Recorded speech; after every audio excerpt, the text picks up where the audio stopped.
Hello.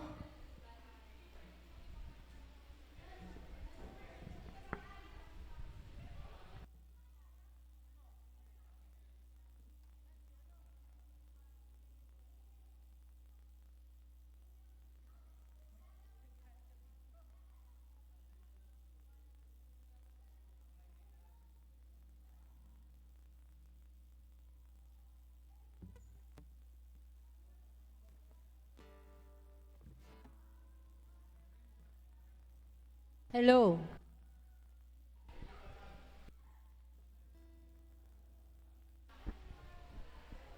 Hello. Hello, mic test. Oh? Oh? Nag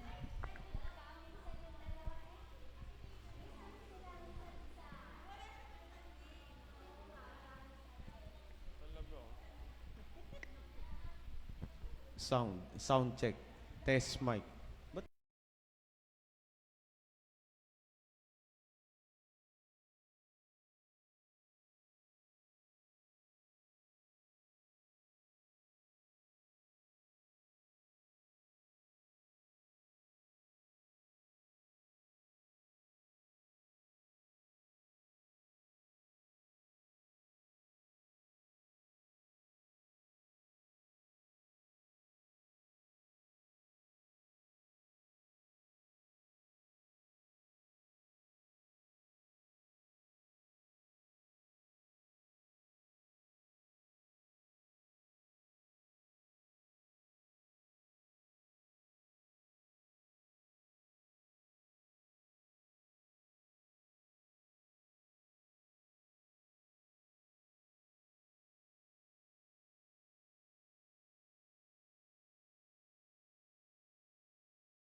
Yan, ito na. Hello. Magandang gabi sa bawat isa sa atin. At napakarami natin. Baka po akala ng atin pong mga kapatiran ay para lang po sa nagkomito ng 40 days challenge yung mga kasali. Ano po, ito po ay para sa ating lahat. Ang atin pong gawain na Nights of Fire. Ano po, yan.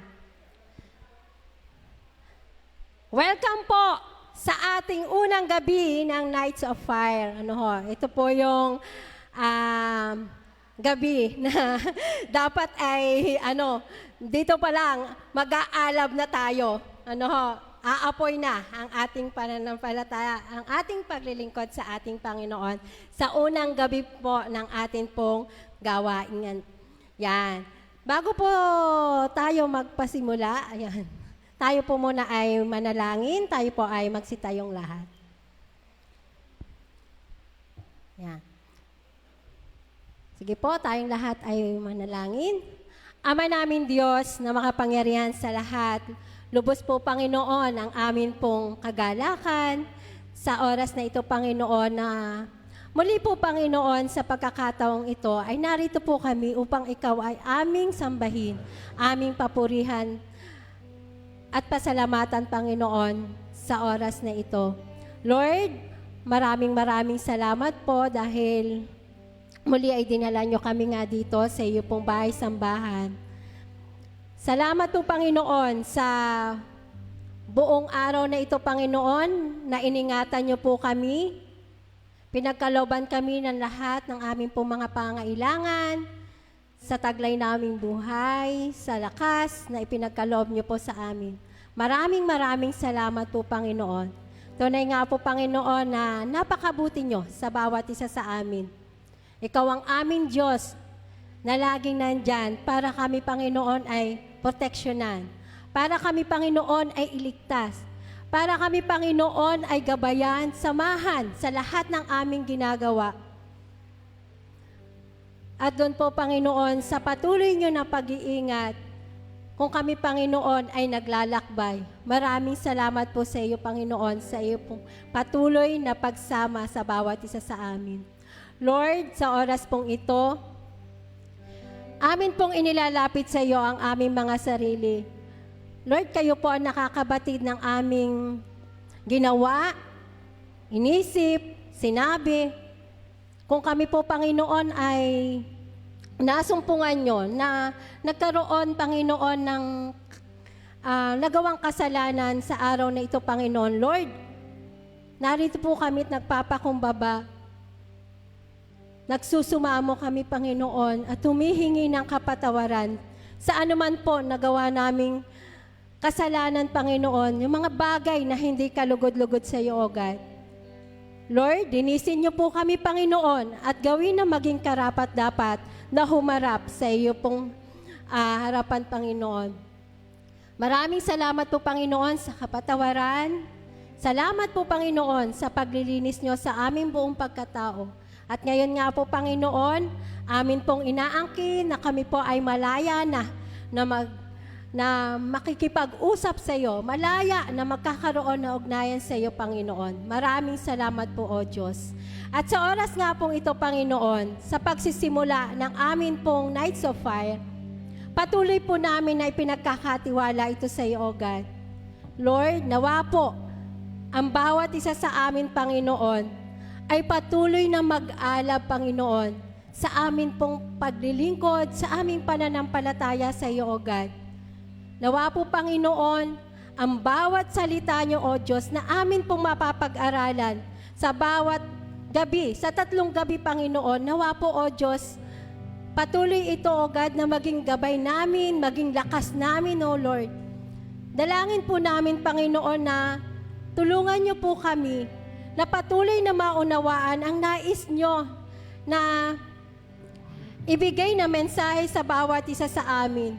Lord, ang mga bagay na ito, Panginoon, ay ibinibigay niyo sa amin upang kami, Panginoon, ay patuloy na lumago sa amin pong pananampalataya at kami ay magbunga, O Panginoon.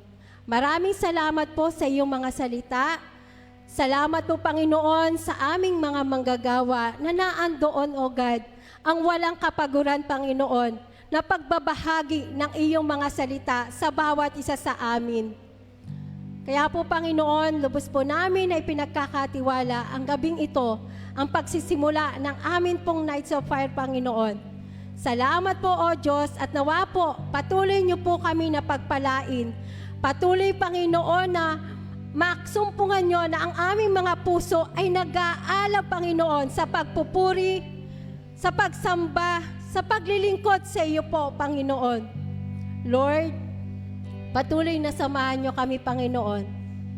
At ang mga kapatid po namin, O Diyos, na wala pa po dito, nawa po, Panginoon, kayo po ang patuloy na mag-iingat sa kanila, Panginoon.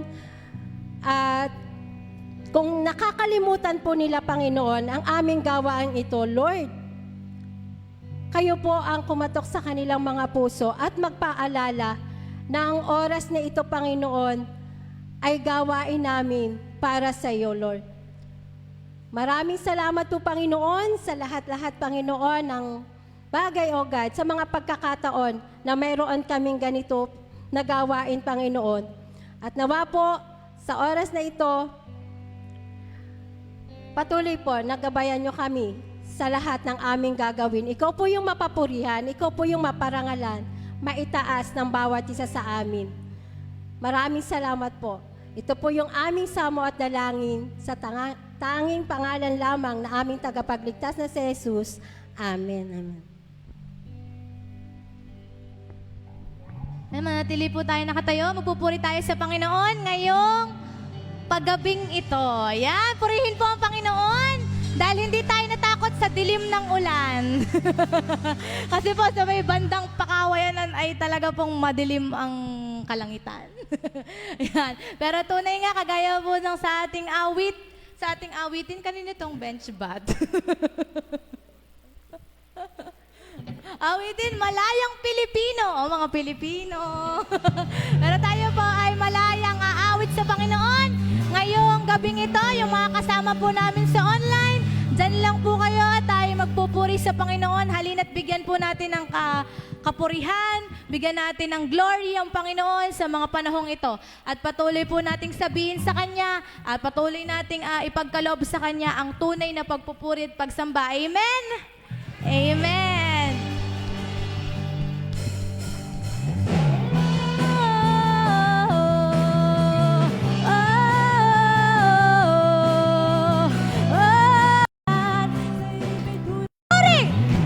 Kami magpupuri sa'yo, makikisa sa buong mundo.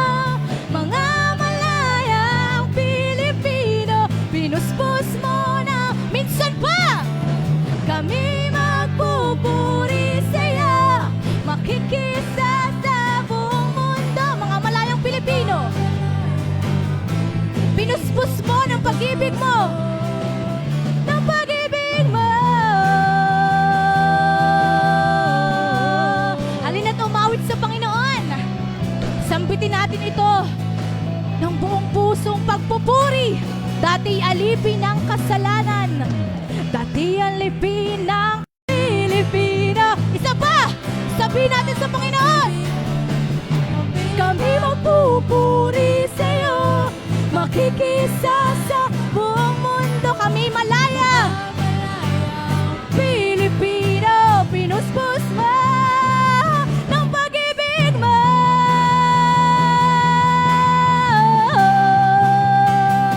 Opo, Panginoon.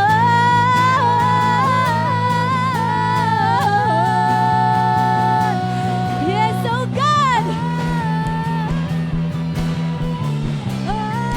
Tunay nga na napakasarap magpuri sa iyong banal na pangalan.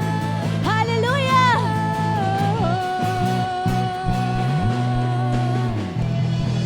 Yes, Jesus. Tunay nga, Panginoon, isinasaad ng awitin, Panginoon, na dahil sa iyo kami malaya na, Panginoon. Nagpupuri, sumasamba sa iyo, isinisigaw ang tanging pangalan mo, Panginoon. Isisigaw namin, Panginoon, sa buong mundo ang kadakilaan mo, Panginoon, ang kaluwalhatian mo, at ang kapangyarihan mo, Panginoon, na patuloy na ipinaparanas sa bawat isa. Bagamat, Panginoon, hindi man kami, Lord God, nagiging tama sa iyong paningin. Nakakagawa kami, Panginoon, ng mga bagay na hindi mo nais. Pero, Panginoon, nandyan ka, nangungusap sa bawat isa. Kaya naman, Panginoon, pakalinisin mo kami, Panginoon. Bigyan mo kami, Panginoon, ng isang malinis na puso, malinis na isipan, O God. Nang sa gayon, may hatid namin, Panginoon, ng pagpupuring ito ng may kapakumbabaan, Panginoon. Samahan mo kami, O God. Ikaw ang bigyan ng kapurihan. Ikaw ang bigyan ng kadakilaan, Panginoon. Tanging ikaw lamang ang pupurihin at sasambahin ng aming mga boses, Panginoon. Pupurihin ka, O Diyos. Amen. Ang aming alay ay pagsamba. Kaluwalhatian, kaluwalhatian, buong karangalan. Amen. Kapangyarihan mo'y walang katulad. Minsan pa pupurihin ka, O Diyos. Pupurihin ka, O Diyos. Ang aming alay, ang aming alay ay pagsamba.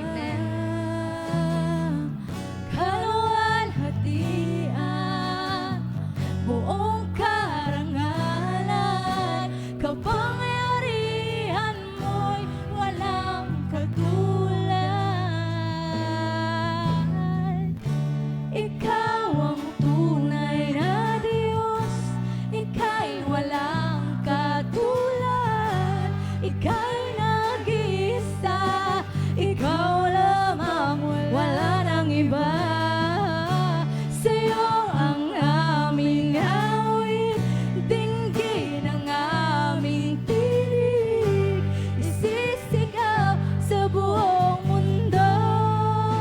kadakilaan mo.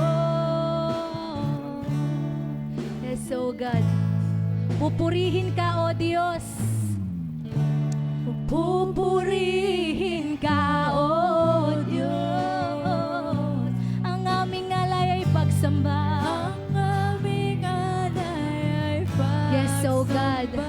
Kaluwalhatian, buong karangalan, o kapangyarihan mo, walang katulad. O ikaw ang tunay na Diyos. Ika'y walang katulad. Ika'y nag-iisa. Ikaw lamang, wala nang iba.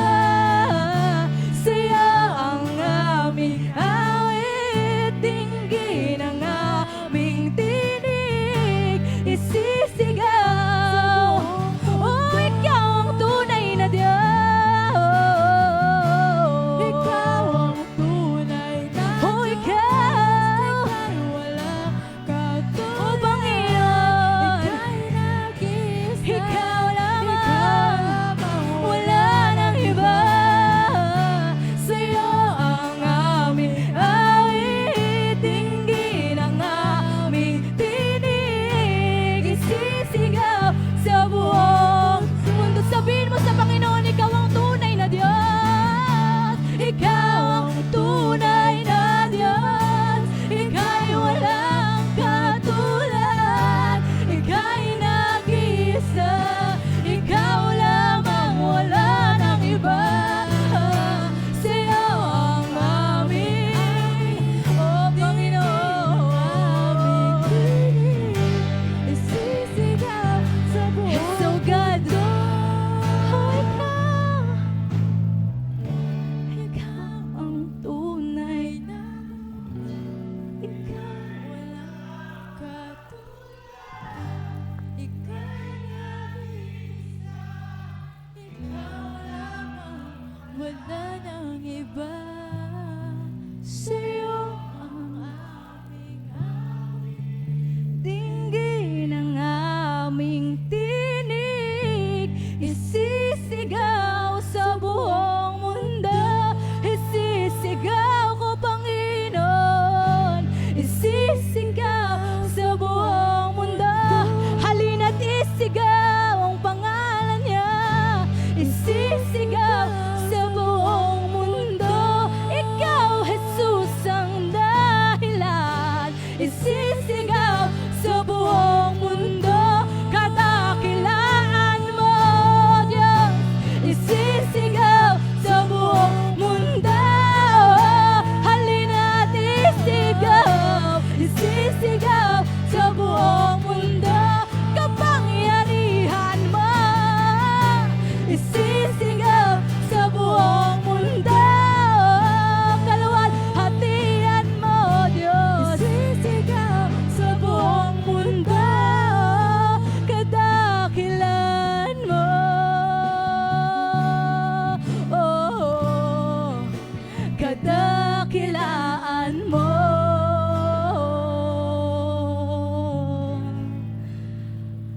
Kadakilaan mo.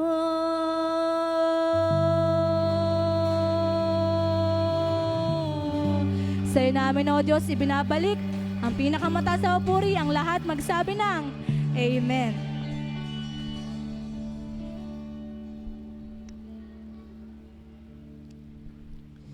Makibukas po kayo sa aklat ng Honas, chapter 1, verses 1 hanggang 3. Honas, chapter 1, verses 1 hanggang 3. Or sa English ay Jonah.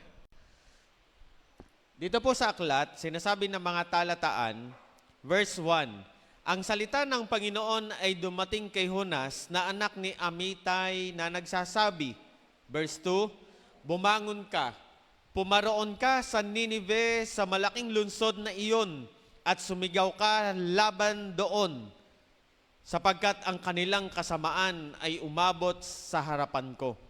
Verse 3, Ngunit si Jonas ay bumangon upang tumakas patungo sa Tarsis mula sa harapan ng Panginoon. Siya'y lumusong sa Jopa at nakatagpo ng barkong patungo sa Tarsis. Nagbayad siya ng pamasahe at lumulan upang sumama sa kanila sa Tarsis, papalayo sa harapan ng Panginoon. Pinagpala po ng Diyos ang pagkabasa ng kanyang mga salita.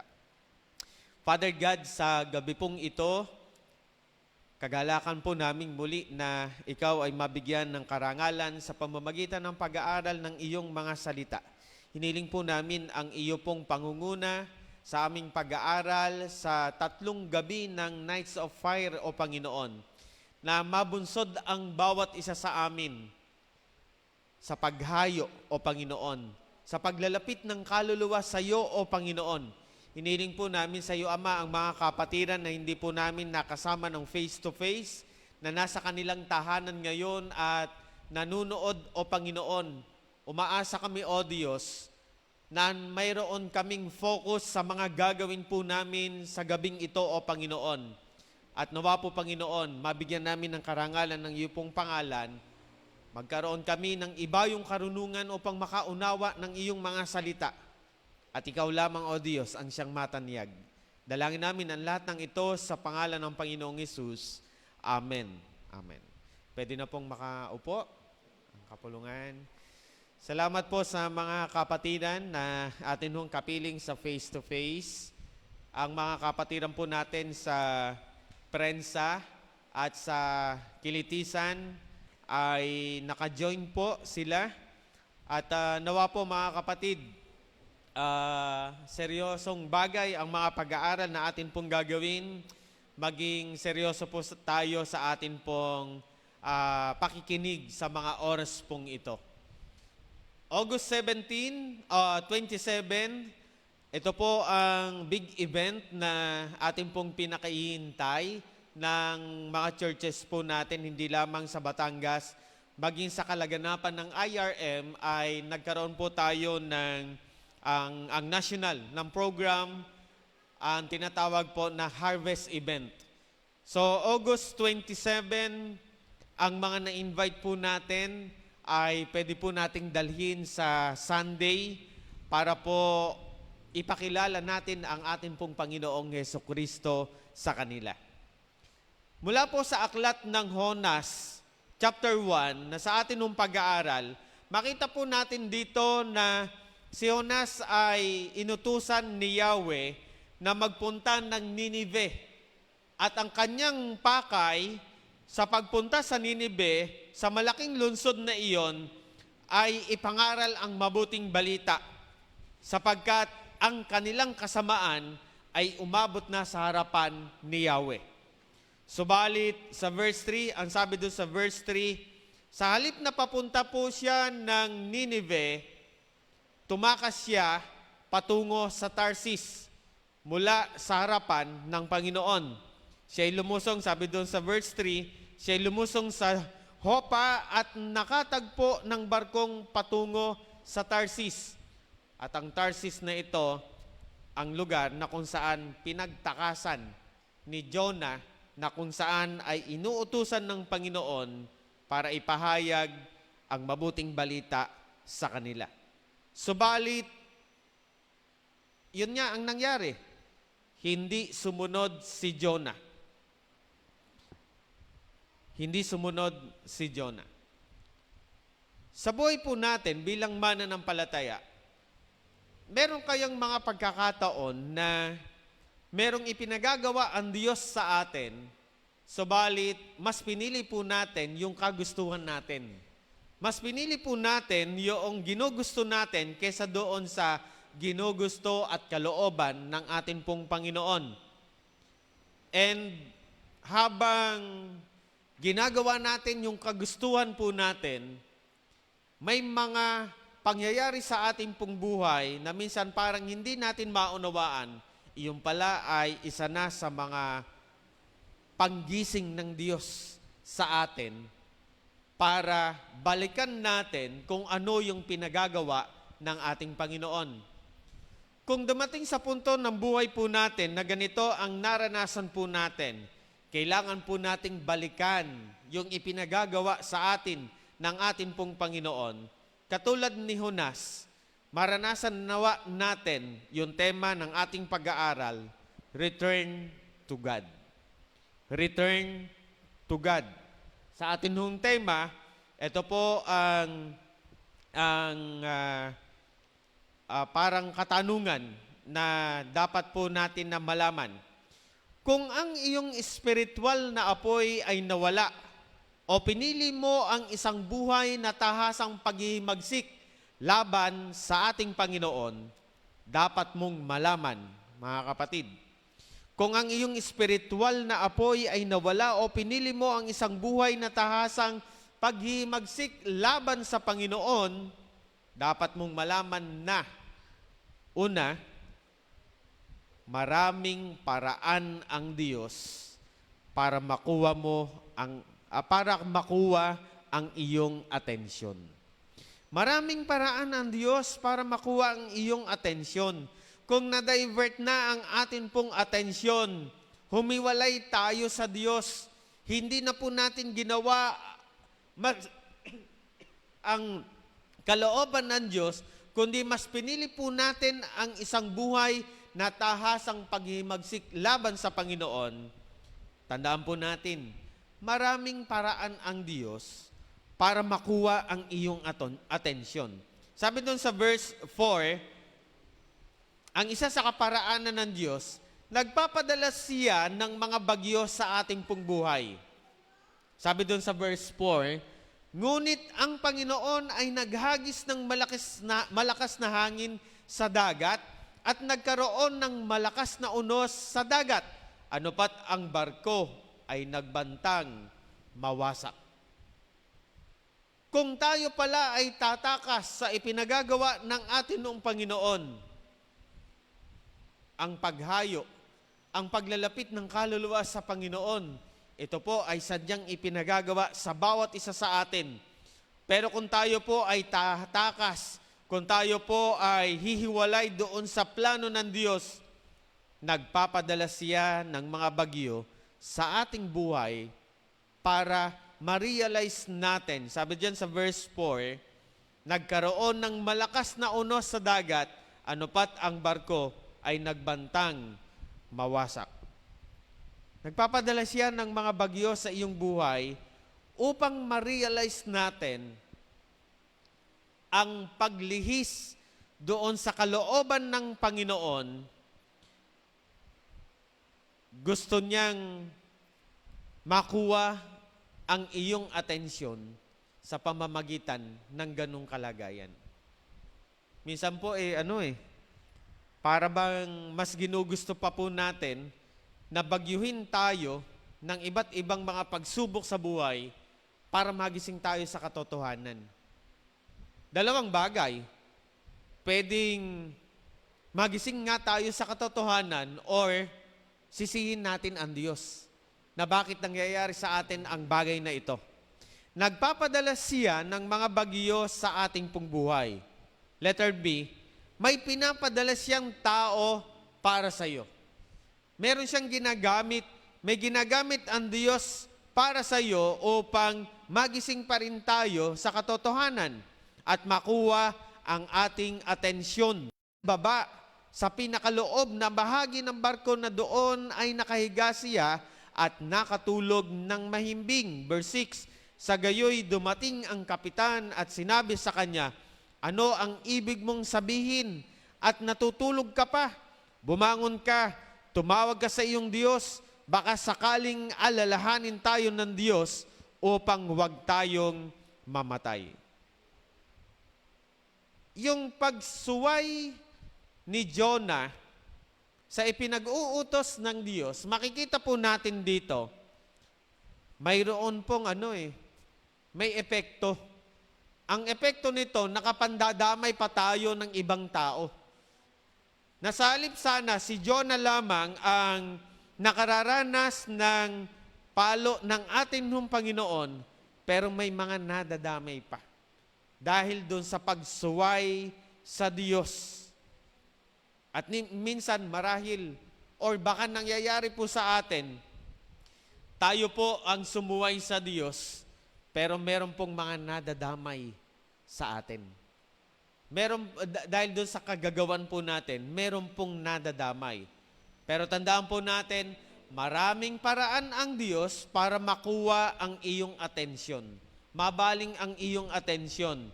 Meron po siyang pinadadala, meron po siyang kinakasangkapan na tao para tayo po ay bumalik sa atin hong Panginoon. Letter C, inilalantad niya ang iyong pagsuway. Inilalantad niya ang iyong pagsuway. Ang paraan ng Diyos para makuha ang iyong atensyon, ilantad ang ating kasalanan. Ilantad ang ating pagsuway. Sabi dun sa verses 7 and 8, sinabi nila sa isa't isa, pumarito kayo at tayo'y magpalabunutan upang ating malaman kung dahil kanino dumating ang kasamang ito sa atin. Kaya't nagpalabunatan sila at ang nabunot ay si Jonas. Verse 8, nang magkagayoy, sinabi nila sa kanya, sabihin mo sa amin, dahil kanino dumating ang kasamaang ito sa atin? Ano ang iyong hanap buhay? At saan ka nanggaling? Ano ang iyong lupain? Sa anong bayan ka? So kinilala ng mga tripulante, ng mga kasama ni Jonah sa barko, ang taong ito, at siya, ang sabi niya, siya ay isang Hebreo. Sabi doon sa verse, nasa na? Sa verse 9, baka sa paraang ito'y mapawi ang galit ng Diyos, magbago siya ng kanyang pasya, at hindi na niya ituloy ang balak na pagpatay sa atin. Nakita ng Diyos ang kanilang pagtalikod sa kasamaan, kaya hindi na niya pinarusahan ang mga ito tulad ng kanyang naunang sinabi. Makita natin dito, mga kapatid, maraming paraan ang Diyos para makuha ang iyong atensyon. Nakita ng mga nakasakay doon sa barko kung sino ang may sala. Nagpalabunatan sila at ang nabunot ay si Jonah. Kumbaga sa ang naging dahilan kung bakit nakaranas ng unos ang mga tripulante at ang mga sakay ng barko, walang iba kundi si Jonas, na siyang tumakas doon sa ipinagagawa ng Diyos sa kanya, na ibahagi ang ebanghelyo sa Ninive dahil sa kasamaan ng mga tao doon. Dapat nating malaman, mga kapatid, sa mga pagtakas po natin, sa mga paglayo po natin, sa mga pagsuway po natin, dahil doon sa ipinagagawa ng Diyos sa bawat isa, mga kapatid, maraming paraan ang Diyos para makuha ang iyong atensyon. Kahit na tumakas po tayo sa ipinagagawa ng Diyos, gagawa at gagawa ng kaparaanan ng Diyos para ma-divert yung atensyon natin sa Kanya at kung ano ang ipinagagawa ng ating Panginoon. Pangalawa, kung ang iyong spiritual na apoy ay nawala o pinili mo ang isang buhay ng tahasang paghimagsik laban sa ating Panginoon, dapat mong malaman na nais ng Diyos na gisingin ang iyong espiritu. Yung natutulog po natin ng espiritu, sabi diyan, ang kaparaanan, kilalanin ang kanyang presensya. Sa verse 10,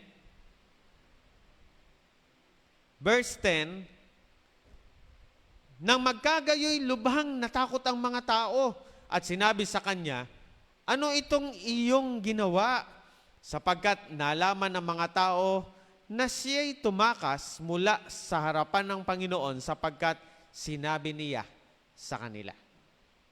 So nalaman ng mga tripulante, ng mga sakay ng barko, ang dahilan kung bakit nakararanas sa gitna ng karagatan na sila ay halos mawasak ang barko dahil dun sa hampas ng tubig dagat dun sa barko na kanilang sinasakyan.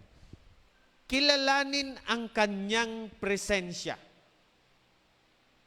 Kung hindi po natin kikilalanin ang presensya ng Diyos, paano tayo gigisingin? Kung magmamatigas yung puso po natin doon sa ipinagagawa ng Diyos, paano magigising ang ating espiritu?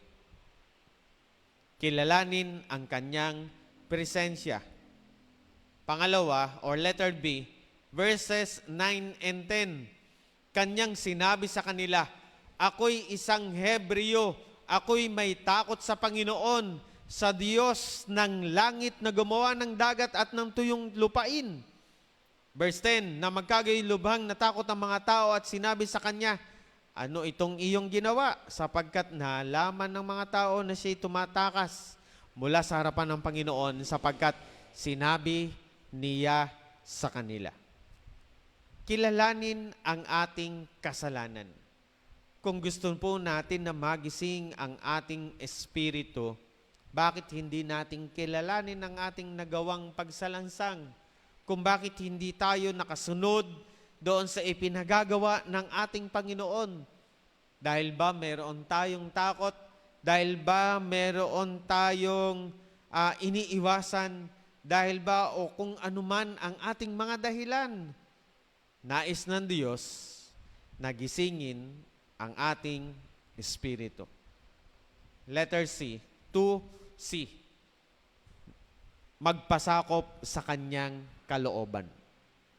Magpasakop sa kanyang kalooban. Sa verse 2, bumangon ka, pumaroon ka sa Ninive, sa malaking lungsod na iyon ay sumigaw ka laban doon, sapagkat ang kanilang kasamaan ay umabot sa harapan ko. Yung ipinagagawa sa kanya ng Diyos, sa halip na magpasakop sa kalooban ng Panginoon, pero tumakas siya. Ang mensahe sa bawat isa sa atin, kung mayroong ipinagagawa ang Diyos sa atin, magpasakop tayo sa kanyang kalooban.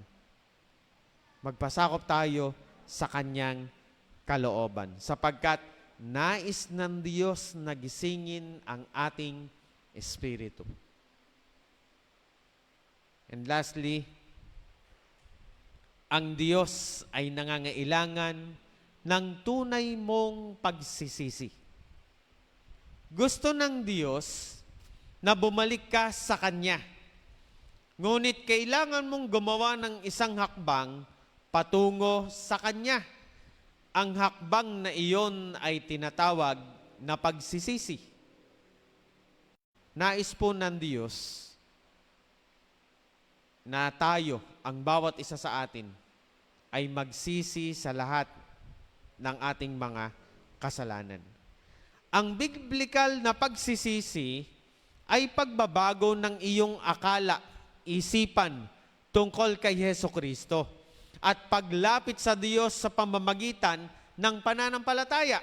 Pag sinabi po natin na ako ay nagsisisi, ito ay mayroong involvement ng pagbabago ng iyong akala, ng iyong pag-iisip kay Hesukristo o patungkol sa ating Panginoong Hesukristo at paglapit sa Diyos sa pamamagitan ng pananampalataya. Hindi po pagsisisi yung pinagsisihan mo lang and then tapos na. Hindi na tayo nanampalataya sa ating Panginoong Hesukristo. Hindi na tayo lumapit sa Kanya. Ang pagtalikod sa kasalanan ay hindi tamang pagpapakahulugan sa pagsisisi. Ngunit, isa ito sa mga resulta ng tunay na pagsisisi at pagsampalataya sa Panginoong Hesukristo. Ang biblical na pagsisisi, biblical repentance, change of mind about Christ, at paglapit sa pamamagitan ng pananampalataya. Nung tinalikuran mo ang iyong kasalanan, iyan pala ay resulta ng tunay na pagsisisi. Ang genuine repentance, tinatalikuran ang kanyang kasalanan. Resulta yan ng iyong pananampalataya. Resulta yan ng iyong pagsisisi, ng tunay na pagsisisi at pagsampalataya sa ating Panginoong Hesukristo. Ang Diyos ay nangangailangan ng tunay nating pagsisisi. Ang resulta nito, pagtalikod sa lahat ng ating kasalanan. To return to God, nais niyang malaman mo na marami siyang paraan para makuha ang iyong atensyon. Nais niyang gisingin ang iyong espiritu. Siya'y nangangailangan ng tunay mong pagsisisi. Sa bawat isa sa atin, mga kapatid, kung naranasan po natin na minsan natalikuran natin ang kalooban ng ating Panginoon, talikuran natin, hindi po natin gawin ang ipinagagawa ng ating Panginoon, mga kapatid, we must return to God. Kinakailangan manumbalik tayo sa Diyos. At sa pagpapanumbalik natin, mga kapatid, sa ating conclusion, handang gawin ng Diyos ang lahat para maibalik tayo sa Kanya. Handang gawin ng Diyos ang lahat para maibalik tayo sa Kanya. Naghihintay lamang po siya. Naghihintay siya sa bawat isa sa atin na manumbalik sa atin ng Panginoon. Sa buhay natin, mga kapatid, minsan magkaroon po tayo, mga kapatid, ng desire na lubusan na makilala ang Panginoon sa iba't ibang kaparaanan. Sa Book of Samuel, nalimutan ko at nasanay ako ng 1 chapter a day. Tapos nung isang araw, nung binalikan ko po yung pamphlet natin, ang dami kong utang. Kahapon, hindi ko alam matandaan kung nakatatlo ako kahapon. Kailangan ko mag-post, kailangan ko mag-gabol. Pero alam niyo po, habang nagbabasa ng Word of God, nakaka-amaze na grabe talaga si God pagka kumilos sa kanyang mga anak. Magpatuloy po tayo, mga kapatid. Yung pagbabasa ng Word of God, kaparaanan ito para mag-alab ang pagpapanumbalik, yamang nagpapanumbalik ang bawat isa sa atin. Kung nangangailangan talaga ng pagpapanumbalik. Pero kung tayo ay nasa patuluyan na ng mga paglilingkod sa ating Panginoon, ituloy-tuloy pa po natin. Pero kung minsan ay nakaranas tayo, mga kapatid, na mga nasa online, na unti-unti, before ay para bang ang aking pananampalataya ay medyo bumababa. Huwag kang papayag, kapatid, na bumaba ang antas ng iyong pananampalataya. We must return to God. Handang gawin ng Diyos ang lahat para maibalik tayo sa Kanya. Father God, salamat po sa iyong mga salita na amin pong pinagbulay-bulayan ngayong pong gabi. Hiniling po namin sa iyo, Panginoon, kung ang bawat isa sa amin ay nakararanas ng minsang pagtalikod, unti-unting pagbaba ng antas ng aming pong pananampalataya. At kung minsan ay nakaranas kami ng paghimagsik sa iyo dahil hindi pagtugon sa aming mga panalangin, Lord, patawarin niyo po ang bawat isa sa amin, o Panginoon. At hiniling po namin sa iyo, Ama, na tulungan ang bawat isa sa amin na pag-alabin ang amin pong paglilingkod sa iyo. Samantalang isa-isa kaming nanunumbalik sa iyo pong mga ipinagagawa, o Panginoon. Salamat sa iyong mga salita. Salamat sa buhay ni Jonah na nagbibigay po sa amin ng maraming aral upang makapagpatuloy kami ng mga paglilingkod, Panginoon, sa iyo. Mga paalaala kung saan naranasan ni Jonah ang mga bagay na ito, naway hindi po naming maranasan ang ganito pong kalagayan, kundi nakapagbibigay na ito ng warning sa bawat isa sa amin upang makapagpatuloy kami ng mga paglilingkod sa iyo. Pinupuri, dinadakila po namin ang iyo pong pangalan sa pangalan ni Kristo Jesus. Amen. Amen. God bless po sa bawat isa.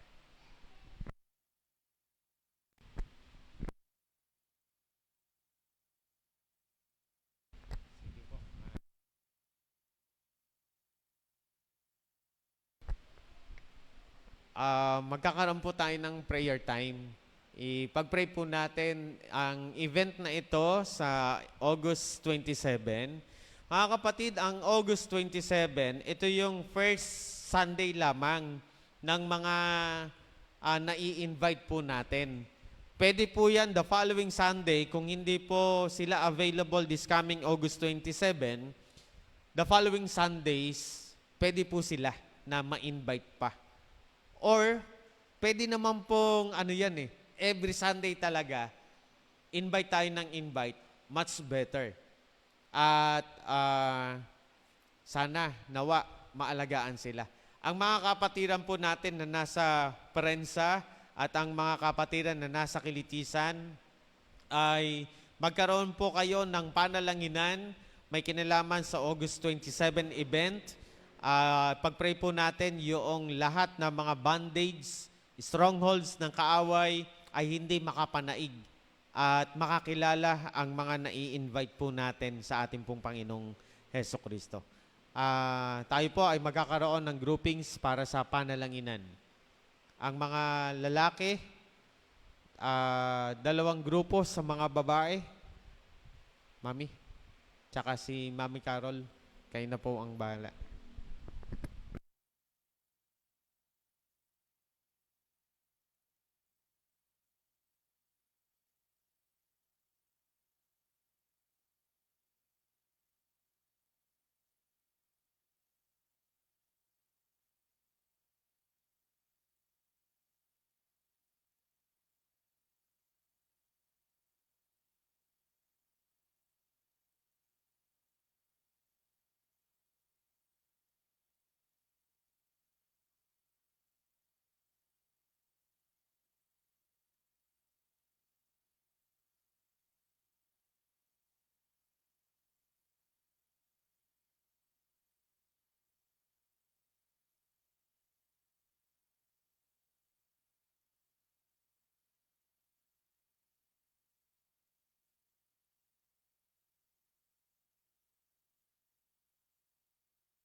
Sige po.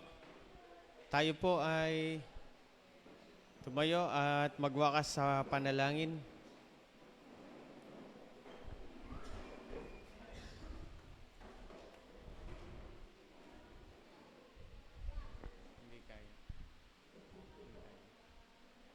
Okay. Tayo po ay manalangin. Pinupuri, dinadakila po namin, O Diyos, ang iyo pong pangalan. Salamat sa iyo pong pagsama sa amin pong first night ng amin pong Nights of Fire. Hiniling po namin sa iyo, Panginoon, ang mga kapatiran na nasa kani-kanila pong tahanan, ang IRM Balibago. Inaasahan po namin ang iyo pong pagbibigay ng wisdom, Panginoon, sa kanila. At sa mga susunod na mga gabi, nawa po ay makasama namin sila face to face, O Panginoon. Ang mga kapatiran sa prensa, kilitisan, hiniling po namin na mas marami pa rin nawa, O Diyos, na siyang gawa ng mga dapat na gawin, O Panginoon, ayon sa iyo pong kalooban. Hiniling po namin, Ama, na magkaroon ng desire ang bawat isa sa amin na ang ebanghelyo ay maibahagi po sa mga tao, O Panginoon. Salamat, O Diyos, sa iyo pong pagsama sa amin pong pagsamba ngayon pong gabi, at nawa po ang iba yung pag-iingat ang siyang ipagkalob mo sa mga kapatiran na uuwi sa kanila pong tahanan, O Panginoon. Dalangin po namin ang iyo pong pagpapala, benediksyon na maranasan ng bawat isa sa amin. Mga kapatid, sumainyo ang pagpapala ng ating Panginoong Yesukristo, ang hindi nagmamaliw na pag-ibig ng Diyos amang nasa langit, at ang pakikipisan ng Santong Espiritu, ngayon at magpasawalang hanggan. Amen. Amen. God bless po sa bawat isa.